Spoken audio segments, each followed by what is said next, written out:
Bienvenidos a un estudio en la palabra. Estudios bíblicos enfocados en la cruz de Cristo.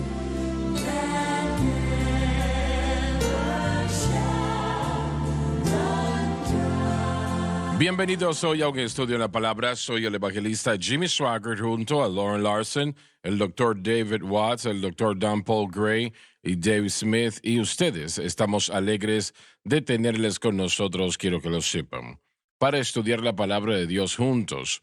Yo personalmente creo que estamos estudiando algo actualmente que es tan absolutamente importante, que es vital que nosotros entendamos, por lo menos en la mejor manera que podemos entenderlo. Porque tiene mucho que ver, tiene todo que ver realmente con si usted vive una vida victoriosa o no. Y muy posible puede ser eso que usted, permanezca viviendo para Dios o se aparte. Y espero que eso pues nunca suceda, ¿no? Sino que usted viva para el Señor. Lauren, mencionaste en la previa programación sobre el Espíritu Santo. Insinuaste que los pentecostales realmente no están correctos en algunas de las enseñanzas que han tenido, ¿no? Permíteme tener cuidado con lo que decimos. Lo que en mis estudios del movimiento pentecostal no hemos desarrollado la teología de la salvación. Simplemente hemos subido al Espíritu Santo, al bautismo del Espíritu Santo. Ahora, al decir esto, permítame explicar que nosotros creemos que el bautismo del Espíritu Santo es una segunda obra posterior, lo cual significaría que cualquier persona bautizada en el Espíritu Santo y que hable en otras lenguas, tiene primero y antes que nada que haber sido salva de acuerdo a la teología y beneficio del nuevo pacto. Usted tendría que haber recibido lo que Pablo llama regeneración. Y tenemos que entender qué es lo que esto incluye, que en el último programa mencionamos. Lo que incluye es que el pecador viene a Cristo e inmediatamente es sumergido en el cuerpo de Cristo. En la mente de Dios, Él es crucificado con Cristo, sepultado juntamente con Él y resucitado en Él. En ese proceso es regenerado. El proceso de regeneración es lo que Pablo llama esa circuncisión hecha no con manos. La obra del Espíritu Santo, que fue profetizada a ser la obra de la transformación en el corazón es compuesto por el alma y el espíritu. El alma y el espíritu pueden definirse como alma la parte del hombre que siente y el espíritu la parte del hombre que conoce o sabe. Así que un nuevo hombre es reedificado, es libre de la pena del pecado, él es libre del poder del pecado y también el Espíritu Santo entra a él. Jesús dijo que cuando el Espíritu Santo viniera, Él ha estado con vosotros, pero ahora estará en vosotros. Ahora, nada de eso fue posible antes de la cruz. Así es. Entonces, el primer tema que debemos resolver como pentecostales es cómo definimos la condición espiritual de los hombres bautizados en el Espíritu Santo el día del Pentecostés. Tenemos que ver todo eso sinceramente porque antes de la cruz era absolutamente imposible que el hombre naciera de nuevo en el ámbito del nuevo pacto. Es imposible, no se puede ser bautizado en Cristo antes de que Él esté disponible. Y todo esto tiene que hacerse por el Espíritu. Eso no puede suceder hasta la edad del Espíritu. Entonces, Y comenzó, comenzó el día del Pentecostés. El poder del Espíritu Santo. No, permítame retroceder. La salvación. Bueno, entonces dice usted que los discípulos no eran salvos. No, esa es una eran. locura. Lucas 10, sus nombres están escritos en el libro de la vida. Una y otra vez podemos ver las evidencias de salvación, pero necesitamos recordar la teología en el margen de tiempo entre Juan el Bautista y el Pentecostés, a lo que yo llamo como un periodo de carpeta. La gente era salva poniendo su fe en Jesús. Desde el día en el que Juan anunció a Jesús, la salvación solamente podía ser dada y fue dada a aquellos que ponían su fe en Cristo. Entonces, cuando Pedro dice, vosotros sois el Cristo, el Hijo del Dios viviente, y todos los otros apóstoles creyeron en él, en en el plan de salvación, ellos, entre comillas, fueron salvos, pero sin beneficios del nuevo pacto. Entonces, la salvación no era como la conocemos hoy, no se había dado hasta después del Calvario. Era imposible que el Espíritu Santo hiciera la obra profetizada que realmente fue marcada y caracterizada en el Antiguo Testamento. Deuteronomio capítulo 30, versículo 6, Ezequiel 11, 19 y 20, Jeremías 31, 31, Ezequiel 36, 25 al 27, todo profetizando que la venida del Espíritu, que en parte era la restauración de Israel, haría que este nuevo beneficio del nuevo pacto, escribiré las leyes en vuestros corazones, es un nuevo pacto.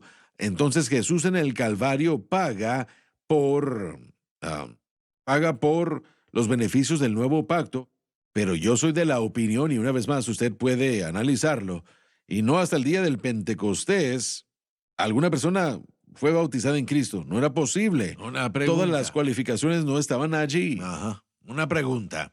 Quisiera escuchar a ambos hablar de esto. Cuando Jesús sopló en ellos el Espíritu Santo, ¿qué sucedió? Basándose en lo que Él está enseñando y lo que ha compartido, ¿qué fue lo que sucedió con ellos? ¿Qué significa eso? No me parece que mucho sucedió. Yo creo que era un preámbulo de lo que estaba por venir. Sí, miren. Yo no creo que mucho sucedió en ese momento. Sí, yo he visto la teología y esto es lo que yo pienso, y esto es algo personal. Honestamente, yo no he visto que se haya escrito en ningún otro lugar, pero primeramente, después de la cruz, la habilidad de Cristo de hacer ciertas cosas o el derecho legal se había ganado. Sin embargo, habían cualificaciones que no se habían cumplido aún para Juan en el capítulo 20, capítulo 21, al punto de que pudiera ser la experiencia del nacer de nuevo para los discípulos. Número 1, Jesús dijo que antes de que el Espíritu pudiera venir, tenía que ser glorificado. Y después de la crucifixión, Él resucitó de los muertos, pero la glorificación, de acuerdo a Juan 17, es cuando Jesús se sentó a la diestra del Padre. Número 2, Jesús dijo que es mejor que yo me vaya.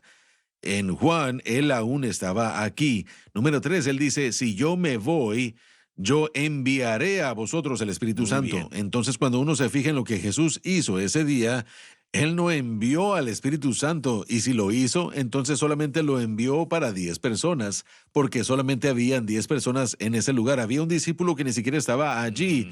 Número 4, Jesús dijo, rogaré al Padre, le pediré al Padre el don del Espíritu Santo.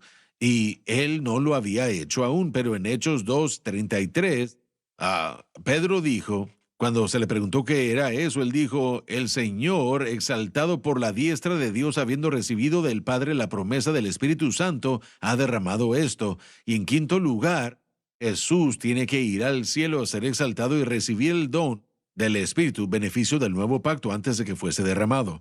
Entonces Juan 20 no califica. Entonces, ¿qué es? Bueno, cada vez que usted tiene a un Jesús resucitado de la tumba, que sopla sobre alguien y dice, recibid el Espíritu Santo, algo sucede. No se puede ignorar, no puede ignorarse. Pero si nos fijamos en la obra Pero del nunca nos Espíritu dice Santo, lo que sucedió. no lo hace. Entonces tenemos que ver todo eso como un beneficio del pacto antiguo. Y en el pacto antiguo, el Espíritu Santo podía ser dado. El Espíritu Santo podía ser dado a veces para, bueno, su presencia traía gozo, traía consuelo, porque el salmista dijo, en tu presencia hay plenitud de gozo. Uno tiene que pensar en los discípulos. Ellos acababan de ver a su Salvador morir, era la noche de su resurrección. Ellos habían estado escondidos, muertos del miedo por si seguían ellos. Y estaban decepcionados. Su mejor amigo acababa de traicionarlos y después cometió suicidio. Ellos estaban en un lío espiritual. Jesús solo se presenta en ese lugar en donde ellos están y ellos lo ven y comienzan a preguntarse y dudan y temen y ellos quieren creer. Y Jesús lo que estaba tratando de hacer era sacarlos de ese lugar para que se fueran a Galilea, lo cual les había dicho antes de ir a la cruz. Él dijo, después de que yo me vaya, después de que yo Bien. muera, resucitaré y los veré ¿Pero en qué estás Galilea. diciendo que sucedió? Entonces, lo que estoy diciendo es que el soplo del Espíritu en los discípulos fue un mover del antiguo pacto del Espíritu, como cuando uno recibe algo en el altar. Habría traído consuelo, habría traído salud, habría traído gozo en su presencia, pero jamás trajo o produjo una experiencia del nacer de nuevo. Jesús se va y no hay ninguna evidencia del nuevo pacto o evidencia después de eso. Ellos se quedan en el mismo lugar. La próxima semana, Jesús tiene que volver 8 días después y sacarlos, exhortarlos y enviarlos a Galilea.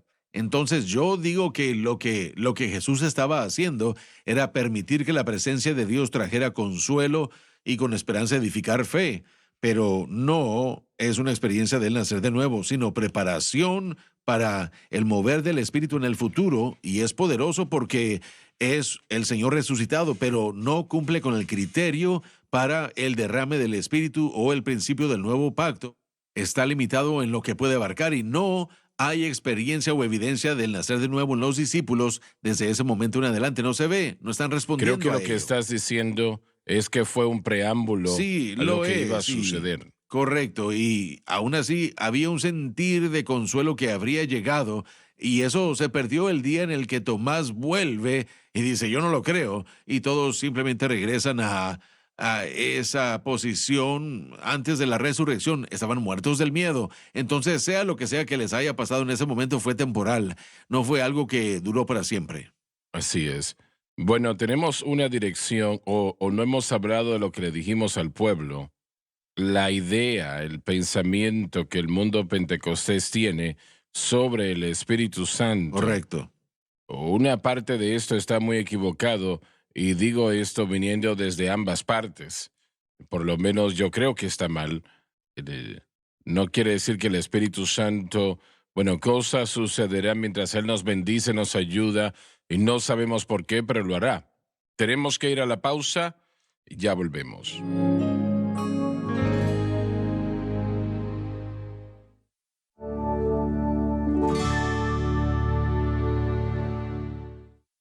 Estamos de vuelta.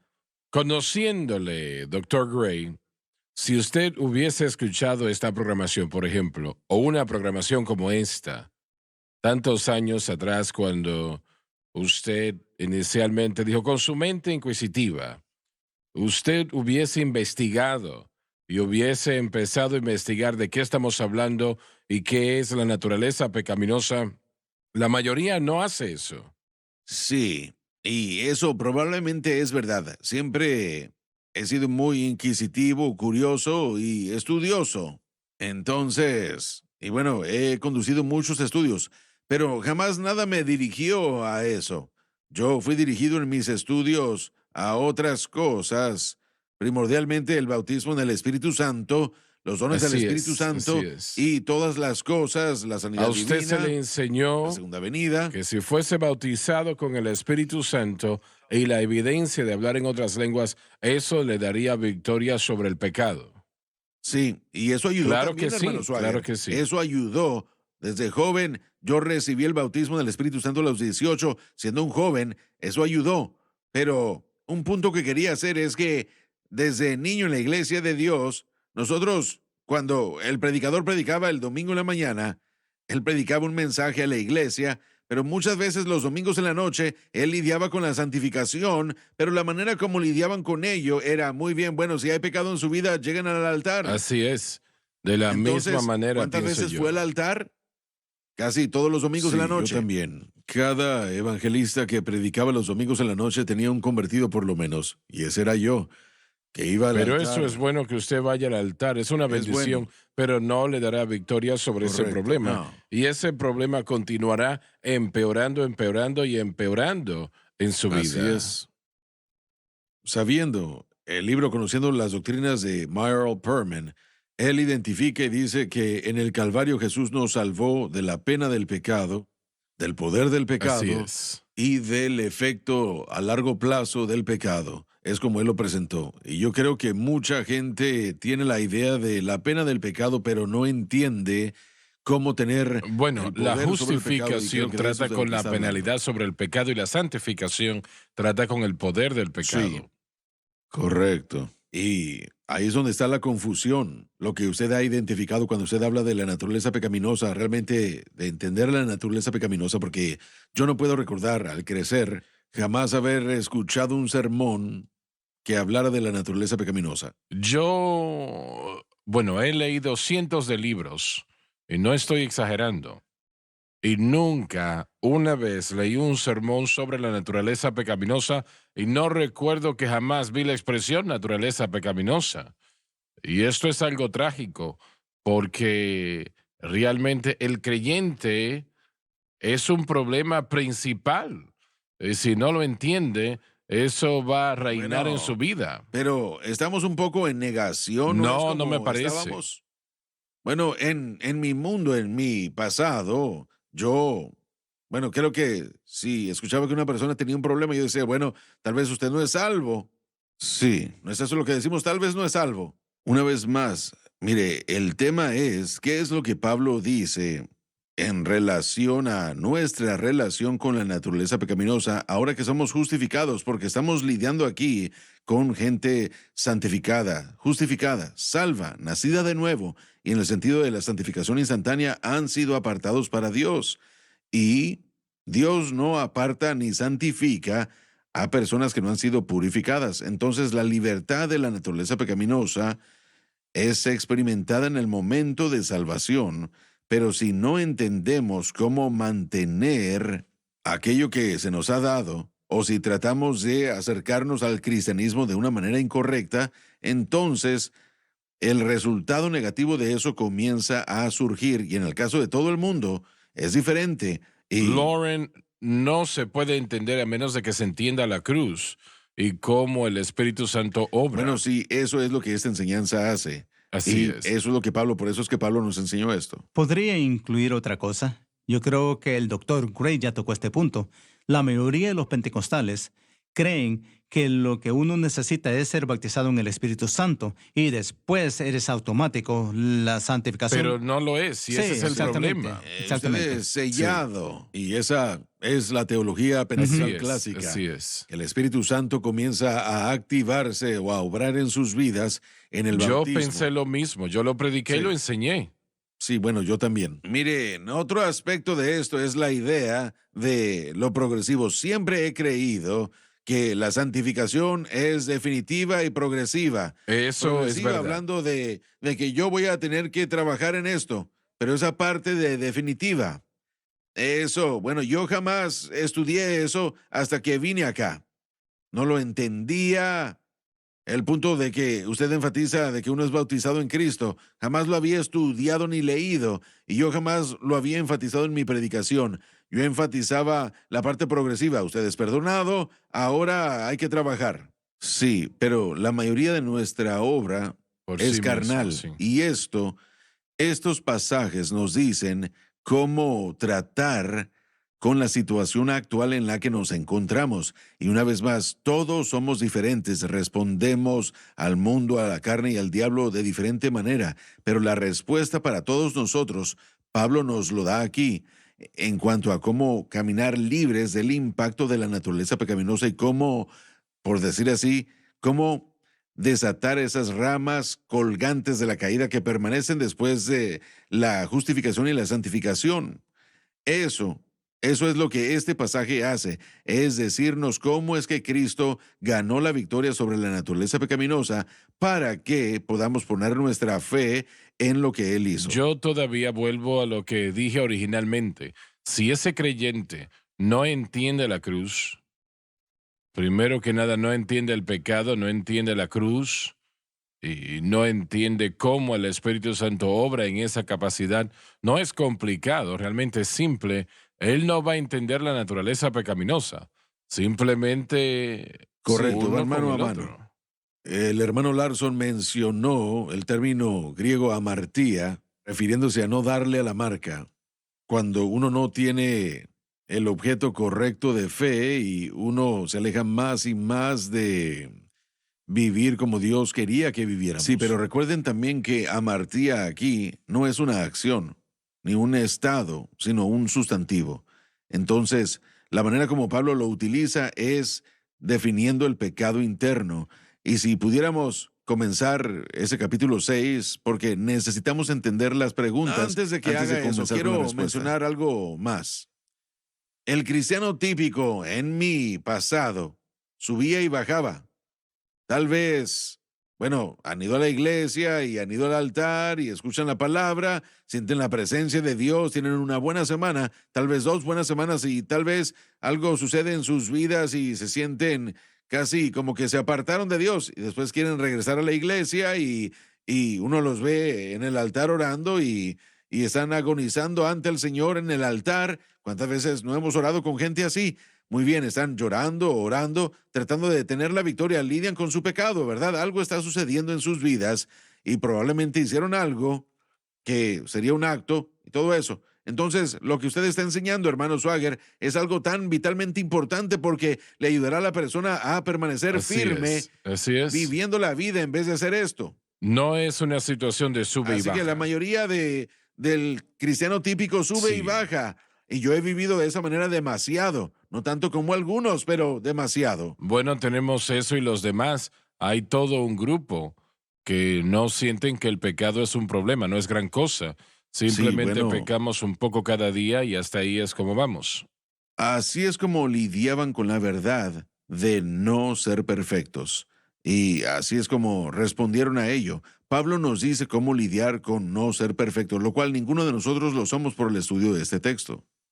Bueno, rápidamente, cuando la gente utiliza el término llenos del Espíritu, dicen tal y tal es lleno del Espíritu, usualmente denotando que esa persona es bautizada en el Espíritu Santo y es pentecostal. Así es como siempre había escuchado el término lleno del Espíritu. Entonces, una vez un pastor bautista me preguntó, me dijo, ¿creen ustedes, no consideran ustedes ser llenos del Espíritu? Y eso fue hace muchos años, al principio en mi ministerio.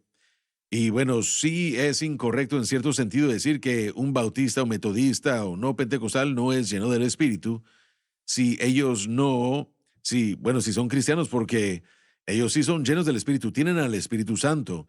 No son bautizados en el Espíritu Santo en el sentido de lo que entendemos en cuanto a lo pentecostal, pero el Espíritu Santo, y ya se ha enfatizado mucho, comienza a obrar en la vida en el proceso de conversión y permiten que Él comience a obrar en estas cosas en nuestras vidas. Así que yo creo que a veces la terminología que nos gustaría presentar es engañosa. Decir que tal y tal no son llenos del Espíritu porque son metodistas o bautistas o lo que sea, no es realmente correcto. Pablo nos enseñaría en Romanos capítulo 8 que si somos de Cristo, estamos en el Espíritu y su Espíritu vive en nosotros. Así que ahora es nuestro trabajo entender, aprender y someternos a los procesos de Dios.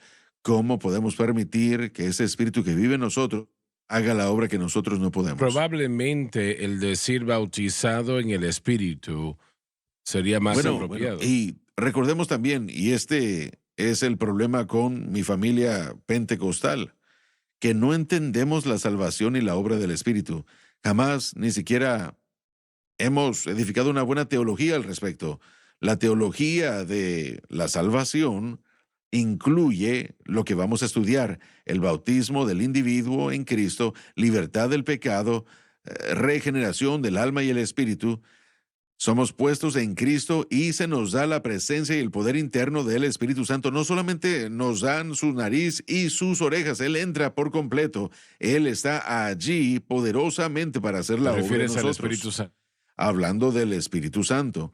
Entonces tenemos que volver a dirigirnos en la familia pentecostal en cuanto al entendimiento de la salvación, y eso ayudará. Tenemos que entender lo que el Espíritu Santo es y entender cómo Él obra. Vamos a tratar con eso en la próxima programación. Se nos terminó ya el tiempo, pero lo que Lauren está diciendo se necesita explicar, así que no se lo pierda. Nos vemos mañana.